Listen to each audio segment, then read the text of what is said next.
Chers internautes, bonjour. Merci de nous rejoindre pour cette 34e édition de l'hebdo de l'informatique et des télécoms. Et comme chaque semaine, je suis en compagnie de Guy Hervier. Bonjour Guy. Bonjour Jean-François. Alors Guy, on part tout de suite dans les nuages pour ce premier sujet de la semaine et on parle d'AWS, la division cloud. Le jeu de mots était facile, je l'avoue. D'Amazon qui, plus que jamais, les parts de marché, on va dire, stratosphériques par rapport à ses concurrents. Et effectivement, on pourrait le dire d'une autre manière, explose les compteurs. Alors effectivement, c'était la période des résultats trimestriels, donc Amazon a sorti les siens. Rappelons que AWS, Amazon Web Services, est une filiale pour l'instant d'Amazon. Enfin une division en tout cas, une activité bien séparée. Donc les résultats d'Amazon sont bons. On se souvient qu'Amazon avait dépassé le seuil symbolique des 100 milliards de dollars, donc c'est quand même une magnifique réussite pour cette entreprise. Néanmoins, Amazon n'avait jamais réussi à dégager des bénéfices de manière régulière et en tout cas substantielle. Et donc, bon, c'est lié au fait tout simple que, malgré tout, il y a la livraison des paquets qui plombe les comptes. Et en particulier ce trimestre, les coûts de livraison ont encore augmenté de manière significative. Donc Amazon continue sa croissance, mais est sur un modèle qui reste relativement complexe dans la mesure où faire des bénéfices importants reste compliqué pour cette entreprise. Si on compare aux géants du web, Facebook, Google et compagnie, évidemment, il n'y a pas photo.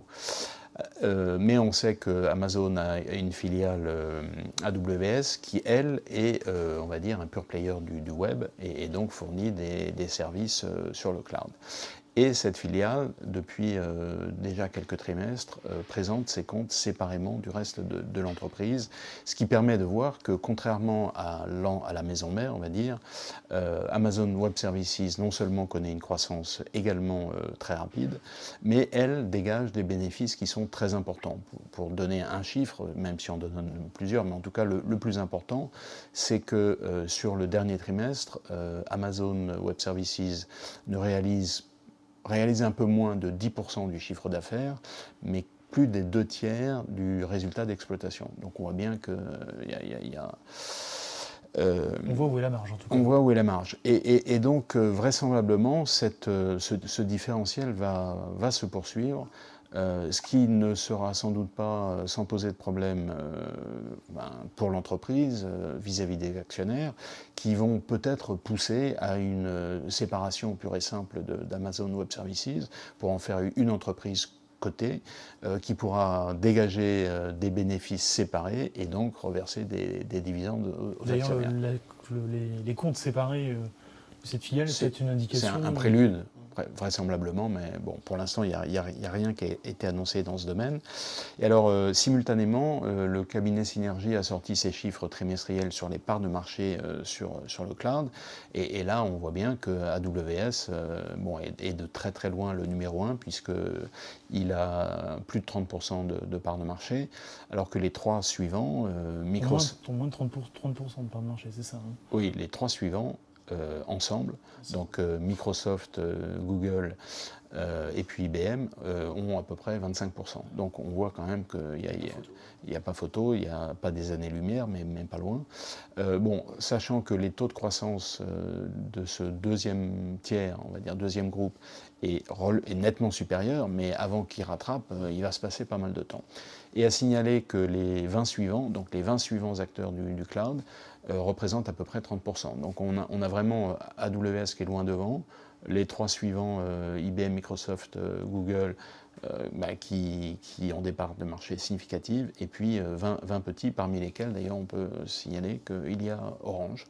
Donc c'est un marché qui est en pleine on va dire, organisation, mais néanmoins Amazon a pris une bonne longueur d'avance. Et on ne voit pas très bien ce qui pourrait empêcher qu'il la garde dans les années à venir. Donc on le suivra avec beaucoup d'intérêt. Alors après avoir parlé de cloud, on revient à l'informatique un peu plus traditionnelle et on revient sur une des annonces, j'allais dire, classiques maintenant de Microsoft, qui est la nouvelle version de SQL Server. Donc là, on a la version 2016. qui ne rajeunira pas certains de nos lecteurs, j'imagine. Voilà, effectivement, donc on est en 2016 et est-ce que le serveur 2016 est disponible à partir du 1er juin, donc tout va bien. Donc c'est une version, on se souvient que Microsoft a pris le virage in-memory il y a quelques temps, donc rattrapant en particulier SAP dans cette voie, mais IBM est également sur ce terrain-là, donc tous les grands fournisseurs de SGBD sont dans cette tendance-là.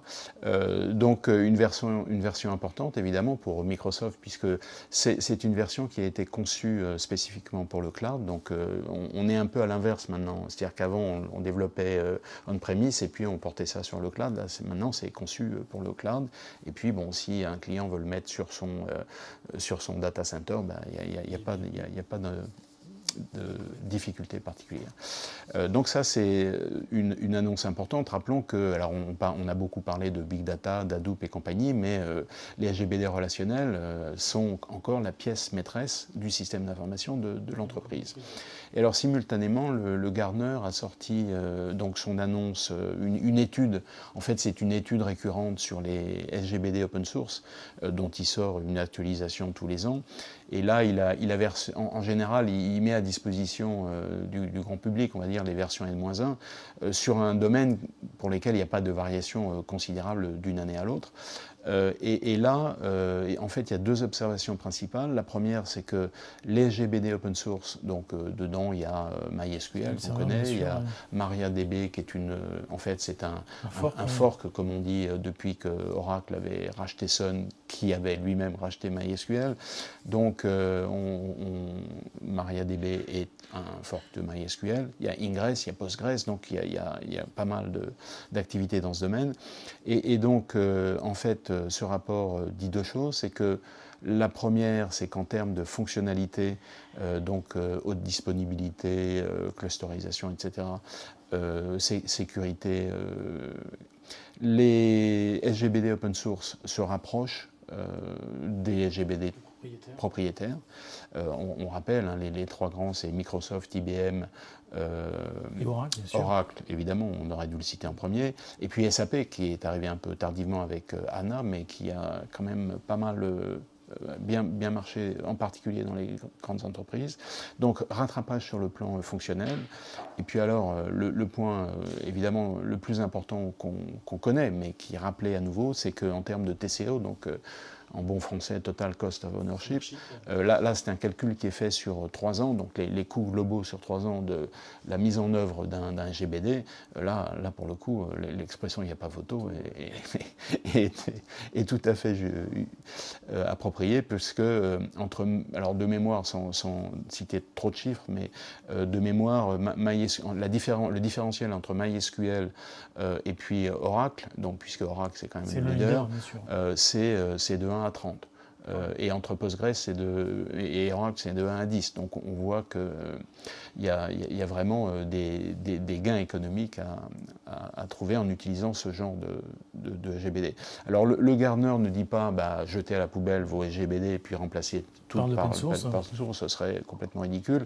Bon, évidemment, il y a une approche, on va dire, progressive qui serait de prendre des projets qui sont non stratégiques et puis de commencer avec ça. Et puis ensuite, sur des projets plus stratégiques, d'avoir peut-être deux choses en parallèle et puis de faire la bascule quand tout va bien. Mais en tout cas, engage fortement donc ses clients, les DSI, à migrer vers les SGBD open source, puisque aujourd'hui, ils sont tout à fait à la hauteur fonctionnelle des SGBD propriétaires. Alors on change complètement d'univers et on reparle d'Apple, dont on avait parlé la semaine dernière, suite à ces résultats assez mauvais, disons-le tout net. Et là, on parle d'un versant d'Apple qu'on connaît un peu moins, qui est le versant entreprise.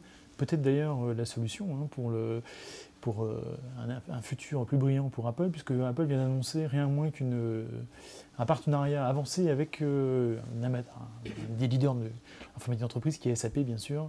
Donc après IBM, maintenant, c'est autour des SAP. Exactement. Donc vous avez à peu près tout dit. Alors je ferais peut-être une nuance en disant que les résultats d'Apple n'étaient pas mauvais, ils étaient nettement moins bons. tout en restant tout à fait honorable. Et comme on avait dit, beaucoup d'entreprises seraient contentes de faire d'avoir des mauvais résultats comme cela. Alors effectivement, c'est une annonce importante et en tout cas intéressante.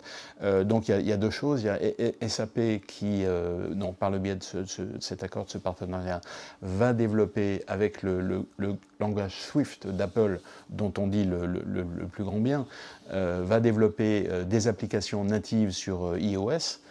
Donc des applications qui vont pouvoir se connecter directement sur le RP et ANA de SAP. Donc ça, c'est la première chose. Sachant en parenthèse que l'interface des systèmes SAP n'est pas forcément ce qui est le plus apprécié. La meilleure qui soit, oui, c'est sûr. C'est sûr.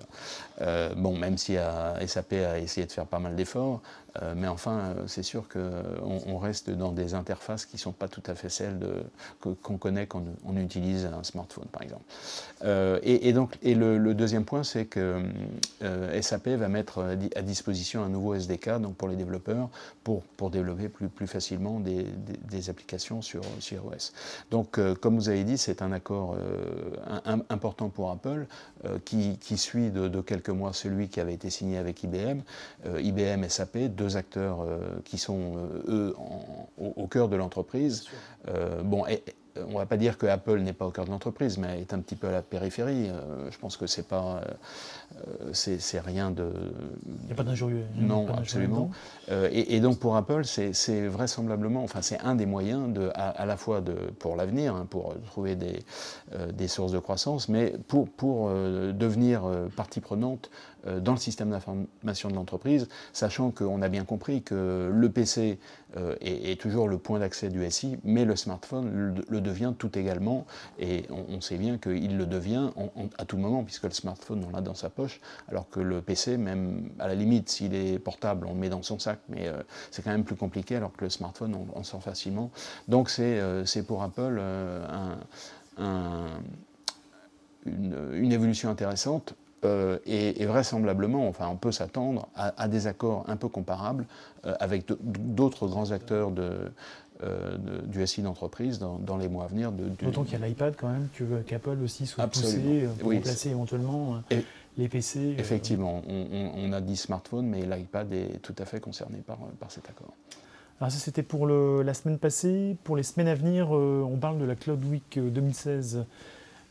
Dont Informatique News est partenaire d'ailleurs, avec le plateau d'invités pour la conférence des visionnaires, qui est la conférence d'ouverture, si j'ai bien compris, qu'on peut vous livrer en exclusivité. Alors en exclusivité, donc assez rapidement, donc le plateau, effectivement, il y a des visionnaires qui vont venir présenter un peu leur idée sur l'évolution de l'informatique et du cloud en particulier. Et puis après, il y aura une table ronde un peu plus orientée sur la politique et le numérique. Et pour ce qui concerne les visionnaires, donc on a déjà une bonne partie du plateau qui est constituée. Donc il y a le directeur de l'EM Lyon qui a mis en place un programme on va dire, d'utilisation des technologies numériques assez avancé.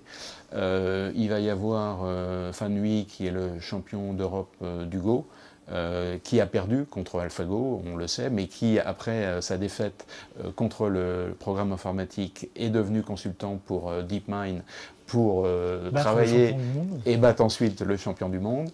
On a Nicolas Sekaki, le directeur général, le PDG d'IBM France. On a Frédéric Charles, donc, qui est à la Lyonnaise des Eaux, à la gouvernance du SI. On a Olivier Iteanu, qui est un des avocats les plus en vue sur le domaine du numérique. Donc un plateau qui commence à se constituer de manière tout à fait intéressante. Il y a également le cofondateur de Blockchain France. On avait parlé la semaine dernière de l'événement sur les fintech, et on voit bien que l'idée de blockchain est quelque chose qui va très vite, et donc on aura un point de vue. Donc une conférence qui sera tout à fait intéressante et qui se tiendra le 4 juillet. Rappelons que la Cloud Week se tient sur la semaine du 4 au 8 juillet et qu'elle est organisée par l'association Eurocloud, dont le nom, évidemment approprié, laisse bien comprendre que c'est une association de promotion du cloud en France. Donc c'est un chapitre français d'une association européenne.